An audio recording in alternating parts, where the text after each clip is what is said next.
कि फ्री की रेवड़ियाँ बांटी है। फ्री का तो मैं तो ये कहता हूँ कि जब चुनाव का टाइम था, ये जो चुनाव हुआ है 2022 का, इसको देख के तो मैं भी परेशान है। कांग्रेस ने जिस तरह से वादे किए थे, लोगों को ठगा है, मातृशक्ति को ठगा है, कहा था युवाओं को ठगा, जो हमारे नौजवान बेरोजगारों को ठगा, इन्होंने नौजवान बच्चों को ठगा है कि हम 5 लाख नौकरियां देंगे। और मैं अभी भी कहना चाहता हूँ, मैं बार बार कहता हूँ कि हिमाचल का इतिहास उठा के देखो, जब से हिमाचल बना है आज तक भी 5 लाख नौकरियाँ हिमाचल में नहीं मिली है। हमारे जो पेंशनर हैं, जो रिटायर्ड हैं, वो मेरे को लगता है 1 लाख कुछ 25-30 हज़ार के करीब है। और जो हमारे अपने जो एम्प्लॉय है वो भी 2 लाख के करीब है। आप बताओ 70 सालों में जब 5 लाख नौकरी मिली, अब कहाँ से देंगे? ये अपनी जो बातें की वो भूल जा रहे हैं। जो इन्होंने 10 गारंटियाँ दी थी अभी तक एक भी पूरी नहीं है, सब अधूरी है। हिमाचल के हालात मैं मानता हूँ, हिमाचल फाइनेंशियली बहुत कमज़ोर हो चुका है। हिमाचल के पास आज पैसा नहीं है। मैं कहता हूँ कि अगर जो बैंक का पैसा है रीपेमेंट के लिए भी हर महीने, मुझे लगता कि हर महीने, मैं कहना चाहता हूँ कि हर महीने 1200-1300 करोड़ चाहिए भरने को, सिर्फ जो बैंक का रीपेमेंट है और ब्याज के साथ देना है। ये हालात है इस हिमाचल के। बताओ, हमारी इनकम सोर्सेज तो है नहीं, इनकम सोर्सेज बढ़ाने की कोशिश नहीं कर रहे हैं। इनको कैसे हिमाचल का भला होगा? मैं तो आज तक नहीं समझ रहा। एक दूसरे को इल्ज़ाम लगा रहे हैं, एक दूसरे को इल्ज़ाम लगाने से हिमाचल का भला नहीं होगा। लेकिन पिछले जो 5 साल में मानता हूँ, देखो मुख्यमंत्री जयराम ठाकुर ने बहुत अच्छे काम किए, हिमाचल को उठाने के किए, केंद्र से भी उनको भरपूर सहयोग मिला और उन्होंने जो कार्य कर गए हैं, मैं मानता हूँ कि उनको काम करने का मौका नहीं मिला। वैसे देखा जाए तो देखो हुआ क्या, अगर 17 में चुनाव हुए, 18 में सरकार बैठी है, 18-19 2 साल काम करने का मौका मिला और उसके बाद कोरोना लग पड़ा, 20 में कोरोना, 21 में कोरोना, 22 में चुनाव लग पड़े। जयराम ठाकुर जो है पूर्व में मुख्यमंत्री हमारे, उनकी सोच बिल्कुल पॉजिटिव थी, सबके लिए बहुत कुछ कर रहे थे। मैं तो कहता हूँ कि जोगनगर वासी आज भी याद कर रहे हैं जो उन्होंने जो टाइम वो जो जोगनगर के लिए कर गए हैं, जो उन्होंने जो स्कीमें लगाई, जो उन्होंने धन दिया है। मैं कहता हूँ कि 476 करोड़ सिर्फ IPH के लिए था। जितने भी सड़कें थी हमारी, आप देखो कि अगर नवाड़ की भी सड़कें लगी, जितनी सड़कें बनाई है लड़लाके की, अगर मैं यहाँ पर आज प्रेस कॉन्फ्रेंस कर रहा हूँ, 7-8 रोड जो नवाड़ के हैं, कम से कम नवाड़ में भी जो है हमें पैसा जो है, जो स्कीमें सिर्फ PWD के लिए भी कम से कम 170 करोड़ से 250 करोड़ के करीब दिया है पैसा। आज देखो 2 साल में हमें क्या मिला है बता दो। अभी 2 साल के बाद मुख्यमंत्री आए थे, शिलान्यास उद्घाटन क्या हुए? वही हुए हैं। एक ATM ऑफिस का हुआ, जो कुछ उसी का एक फंड मुझे दिखाई दे रहा, वो भी पहले का तैयार है। ऑडिटोरियम था। और मुझे बताओ कि क्या उसमें हमारे जोगनगर को क्या मिला? मैं दुखी भी हूँ, लेकिन मुझे उम्मीद भी है कि मुख्यमंत्री कुछ ना कुछ करेंगे। लेकिन जयराम ठाकुर की अगर मैं बात करता हूँ, उन्होंने जो है दिल से लोगों की सेवा की, बिना भेदभाव की राजनीति की है। कोई ऐसा क्षेत्र नहीं है, चाहे उनका विधायक था चाहे नहीं था, कोई ऐसा क्षेत्र नहीं है जहां 200-300 करोड़ की स्कीमें ना लगी हो। लेकिन अब 2 साल हो गए, अब लोग परेशान हैं। मुझे नहीं समझ आ रही है कि ये क्या, ऐसे कैसे सरकार चलेगी, कैसा करेंगे। हमारा फर्ज है, हमारे क्षेत्र में मुख्यमंत्री आए, हमने उनको बराबर मान सम्मान इज्जत दी है, ना हमने उनको कुछ गलत कहा है, ना उनसे जो मांगना था हमने बड़े प्यार से मांगा है, हमने पेपर बड़े से। और मुझे पूरी उम्मीद है कि जो हमने मांगे की है, मुख्यमंत्री जो है इसका हमें 15-20 दिन में पता चल जाएगा, 1 महीने के अंदर हमें क्या देते हैं। अगर वो नहीं देंगे तो उसके बाद फिर मैं प्रेस कॉन्फ्रेंस करूँगा महीने के बाद कि हमें क्या मिला, नहीं मिला। और जो बातें हमने जो जायज़ जो है, हमारी ITI लट बढ़ों के लिए बिल्डिंग बनना चाहिए, लोगों ने ज़मीनें दी है, अपनी ज़मीन जो है सरकार के नाम की है, लेकिन अभी भी फंड का कोई इंतजाम नहीं है। ITI जो है वो रेंट एक किराए की इसमें चल रही है। उसके बाद जो है यहाँ पर जो है अटल आदर्श विद्यालय के लिए लोगों ने तकरीबन 35 बीघा ज़मीन दी है, जो सरकार के नाम है। अब वो कह रहे थे कि भाई हम डे बोर्डिंग स्कूल जो खोल रहे हैं राजीव गांधी, वो ही खोल दो, हम तो उसके लिए भी तैयार है। ये तो जो जगह लोगों ने दी है उसको वापस करो, आप ये करना पड़ेगा। और मैंने 2 बार क्वेश्चन लगा चुका हूँ और उसमें भी लिख दिया कि भाई आप हमें इस ज़मीन में डे बोर्डिंग स्कूल दे दो, हमें कोई बात नहीं है, जो नाम आप रख रहे हैं रख दो, हमें कोई मुश्किल नहीं है। हम ये भी नहीं कह रहे कि नहीं भाई वो ये करो, लेकिन आपने उसको भी डीनोटिफाई किया, उसका भी उद्घाटन, उसका शिलान्यास हुआ था। तो मैं फिर मांग करता हूं कि इसके बारे में भी सोचने की आवश्यकता है।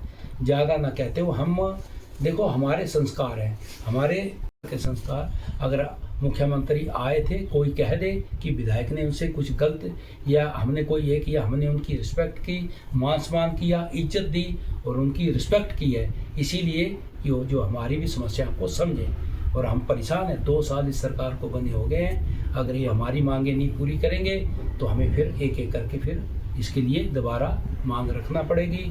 और हम सब मिल करके, मेरा क्षेत्रवासी मुझे पूछ रहे हैं, पूरे लोग यूनर के लोग पूछ रहे हैं, भाई ये पहले मुख्यमंत्री है, वे कोई भी बड़ी घोषणा नहीं है, ये छोटे मोटे रोड तो चलते रहते हैं। आप अगर जेजेएम की स्कीमों के और विधायक प्राथमिकता की जो स्कीमें लगी है उसके शिलान्यास करना कोई छोटी, ये कोई बड़ी बात नहीं है। उनको चाहिए थे कि कोई बड़ी घोषणा करते, कुछ भी कर देते, चाहे हॉस्पिटल की हो, चाहे आईटीआई, जैसे हमने डोक को बोला था कि इसको अपग्रेड किया जाए, पॉलिटेक्निकल बनाया जाए, यानी कुछ ना कुछ चाहिए था। हमारी एक मांग ये भी है कि बस डिपो हमारा जो आज कांगड़ा मंडी में, वो जो है कांगड़ा धर्मशाला से जुड़ा है, उसको जो मंडी में किया जाए, लेकिन अभी तक कुछ पता नहीं है। बाकी एक बार फिर मैं इतना कहना चाहता हूँ कि मुझे अभी भी उम्मीद है कि जो पेपर हमने उनको सौंपे हैं, जो मांगे हमने रखी है, 23 मांगे हैं, इसको अवश्य पूरा करेंगे। और इसके साथ मैं आपको कॉपी दूंगा पत्रकार भाइयों को। एक बार फिर मैं आपका बहुत बहुत धन्यवाद करता हूं और मुझे पूरी उम्मीद है कि सुखविंदर सिंह सुक्खू जी को मैसेज जाएगा और जो मांगे हैं उनको पूरा करेंगे। आप सबका बहुत बहुत धन्यवाद, आपने हमें टाइम दिया। और अगर आप कुछ चीज़ पूछना चाहते हैं, जो मैं आपको भी बताना चाहता हूँ, देखो हमने तकरीबन जो है 823 है जो मांग की है, और मैं एक एक पढ़ के अगर बताऊं तो बड़ा समय लगेगा। मैं इसकी कॉपी आपको दे दूंगा, प्रेस वालों को भी, कि हमने क्या क्या मांगा है। इसमें आईटीआई भी है, जैसे कि हमने अपना लट भड़ोल जो थाना है, चौकी को थाना जो है पिछली सरकार ने उसको दिया था हमें, लेकिन उसको डी नोटिफाई किया गया। साथ में हमारा पीडब्ल्यूडी सब डिवीजन मकरीडी कितना ज़रूरी था, वो इलाका बहुत पिछड़ा हुआ है, और मैंने उसको भी, वो भी डी नोटिफाई हुआ जो चल रहा था। उसके बाद जो हमारा एक जो है अपना गुम्मा का प्राइमरी हेल्थ सेंटर था, वो भी डी नोटिफाइड है। ऐसे 4-5 चीज़ें हमारी वेटनरी जो एक हॉस्पिटल था हमारा शेरू, जो मैं आज भी उनको याद करता हूँ। हमारे सांसद आदमी राम स्वरूप शर्मा जी जो थे, उनकी बड़ी देन रही थी उस वेटनरी हॉस्पिटल को देने के लिए शेरू की। उन्होंने बड़ी मांग रखी थी और आदरणीय हमारे मुख्यमंत्री जयराम ठाकुर ने वैसे जो कुछ मांगा था दिया था, लेकिन वो डी नोटिफाई हमने कम से कम कहा कि आप उन्हीं को नोटिफाई कर दो, उन्हीं को हमें दे दो। और ऐसा नहीं कि मुख्यमंत्री ने, सुखविंदर सिंह सुक्खू जी जो आदरणीय हमारे मुख्यमंत्री है, उन्होंने काफ़ी जगह मैं देख रहा हूँ पूरे हिमाचल में जो डी नोटिफाई किए हुए थे उनको नोटिफाई किया और दोबारा दिए। लेकिन दुख के साथ मुझे कहना पड़ रहा है कि यहाँ जूनर में किसी को भी उन्होंने ध्यान नहीं दिया है। और जो मैं थाने की बात कर रहा हूँ, थाना जो है, जब हमारी प्लानिंग की मीटिंग चली थी लास्ट ईयर शिमला में, तो मैंने बात रखी, वो टाइम भी मांगा, तो उन्होंने मेरे सामने जो डीजीपी कोंडू जी थे उनको आदेश दिया वो टाइम कि इसको जो है बड़ौद का जो है थाने को हम उसको चौकी से थाना बना, उसको कर दो आप। लेकिन फिर पता चला उसका भी कुछ नहीं हुआ, उसको भी मेरे को लगता साल से ज़्यादा हो गया। तो अभी फिर मैंने मांग रखी है, क्योंकि हमारा थाना इसीलिए ज़रूरी था।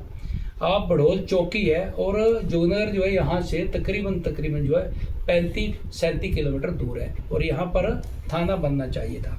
उन्होंने जो है, मैंने देखा बीड़ को थाना दे दिया, जबकि बैजनाथ और बीड़ जो मेरी लगता 8-10 किलोमीटर का फ़र्क है, बड़ी मुश्किल से।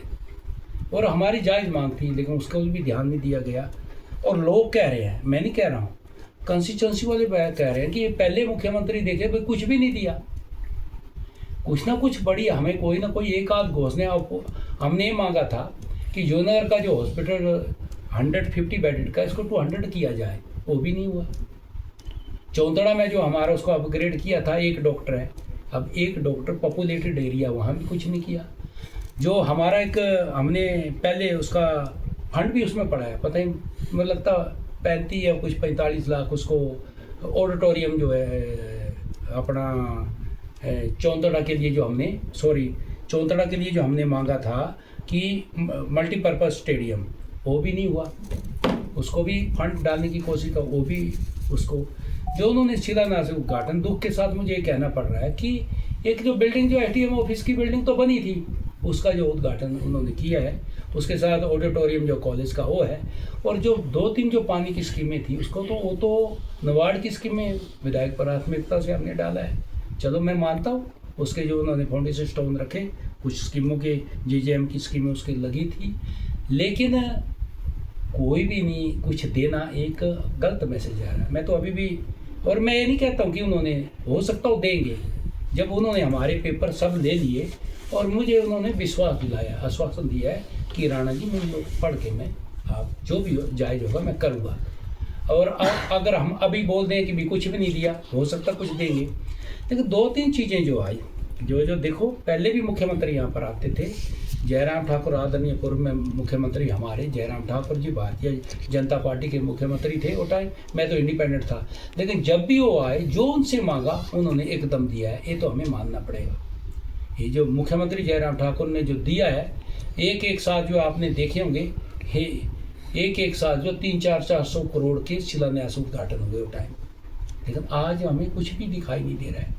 ये दुख के साथ कहना पड़ रहा है। हो सकता है, मैं अभी भी कह रहा हूँ कि पेपर हमारे कहना चाहता हूँ कि हमें थोड़ा सा इंतज़ार करने की ज़रूरत है, और मुझे पूरा यकीन है मुख्यमंत्री के ऊपर कि हमारी जो मांगे थी, जो मैंने 23 मांगे उसमें लिखी है, और साथ में जो हमारे D-Notify जो PWD सब डिवीज़न मकरेडी है, पुलिस स्टेशन जो है लड़बड़ोल है, वेटनरी हॉस्पिटल जो है अपना जलपेड़ है, और उसके पास जो है प्राइमरी हेल्थ सेंटर गुम्मा, जो 4 जो है, ये भी मैं आपको दिखाना चाहता हूँ। ये भी हमने मांग रखी है कि इसको भी किया जाए। इसको अपना हॉस्पिटल जो जूनर है इसको अपग्रेड करके 200 बेडेड का हॉस्पिटल बनाया जाए, और चौंतड़ा की जो फार्मेसी है उसको भी चौंतड़ा के लिए, उसके लिए हमने किया है कि इसको अपग्रेड करके यहाँ पर 3 डॉक्टर या 4 किया जाए, और जो लड़बड़ोल में एक ही डॉक्टर हुआ करता है उसको भी भरने के लिए 6 पदों को भरा जाए। पूरी मांग हमने उनको रखी है, जो मैं आपको बताना चाहता हूँ। लेकिन एक बात और मुझे थोड़ा समझ नहीं आई, क्योंकि मुझे भी अच्छा नहीं लग रहा था। अब हम तो उनके भाषण सुन रहे थे, थोड़ा सा 2-4 चीज़ों में जो थोड़ा कि पिछली सरकार ने जो है रेवड़ियाँ बांटी, 5,000 करोड़ का ये कर दिया, वो कर दिया। वैसे मुझे लगता कि मुख्यमंत्री को इस चीज़ों में वैसे ये चीज़ें नहीं बोलना चाहिए। और एक बात जो उन्होंने बोली कि जो हमारी भू जो एक टनल है, जोत टनल जो है, अगर ये बन जाए तो हमारे लिए बहुत, जुगनगर के लिए खासकर, जुगनगर डायरेक्ट जो है कुल्लू से जुड़ेगा, ये बहुत ही इससे बेनिफिट होगा हमारे क्षेत्र को। और मैं चाहूँगा कि इसका काम प्रोसेस पे है, लेकिन काम मैं देख रहा था कि जो पिछली सरकार ने प्रोसेस में डाला था आदरणीय जयराम ठाकुर ने, वहीं तक का आगे नहीं बढ़ा। जैसे वो बोल रहे थे कि अगर जयराम ठाकुर दिल्ली ना जाएं तो ये हो जाएगा। अरे जयराम ठाकुर ने तो पूरी कोशिश की है, उन्हीं की बनाए हुए सारे पेपर आज गए हैं, वो कैसे उसको रोकेंगे? इस तरह की सोच अगर हमारी नेताओं में आएगी तो हमारे आगे काम थोड़ा नहीं बढ़ेंगे, हम तो एक दूसरे के पीछे बढ़ेंगे। मैं मुख्यमंत्री सुखविंदर सिंह सुक्खू जी का, जो हमारे मुख्यमंत्री है प्रदेश के, कहना चाहूँगा कि इस तरह की सोच हमारी ना होना चाहिए कि जनता के सामने बोले कि मुख्यमंत्री जो अगर जयराम ठाकुर जो पूर्व के मुख्यमंत्री, अगर वो जाके वहाँ पर ना इसको कैंसिल करें तो ये बन जाएगी, ये गलत है। कोई भी मुख्यमंत्री एक्स में मुख्यमंत्री रहा है, पूर्व में मुख्यमंत्री रहे, वो उनकी ऐसी सोच हो ही नहीं सकती है, ऐसी नेगेटिव सोच नहीं हो सकती है। इस तरह की बातें हमें नहीं करना चाहिए। और कहते हैं कि उन्होंने रेवड़ियाँ बांटी, ऐसा कुछ नहीं था। देखो मैं भी विधायक हूँ, 17 से अगर हम इंडिपेंडेंट थे 22 तक का, आदरणीय हमारे जो मुख्यमंत्री पूर्व मुख्यमंत्री जयराम ठाकुर हैं, उन्होंने भी ईमानदारी से काम किया है। कोई ऐसा क्षेत्र नहीं है जहाँ सैकड़ों करोड़ों की स्कीमें नहीं लगी हो। इनके भी 2 साल हो गए, अभी तो कुछ दिखाई नहीं दे रहा है।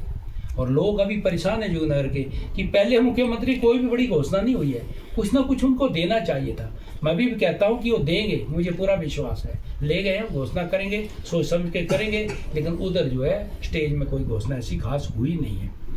और तीसरा मैं ये कहना चाहता हूँ कि जैसे अगर एक दूसरे के ऊपर, हमसे जुड़े रहने के लिए हमारे YouTube चैनल को सब्सक्राइब करें और नई वीडियो की नोटिफिकेशन के लिए बेल आइकॉन को दबाएं। अगर आप ये वीडियो Facebook पर देख रहे हैं तो लाइक जरूर करें और ज्यादा से ज्यादा शेयर करें। इसी तरह के और भी अपडेट्स के लिए फॉलो करें हमारा Instagram पेज himachal.ke।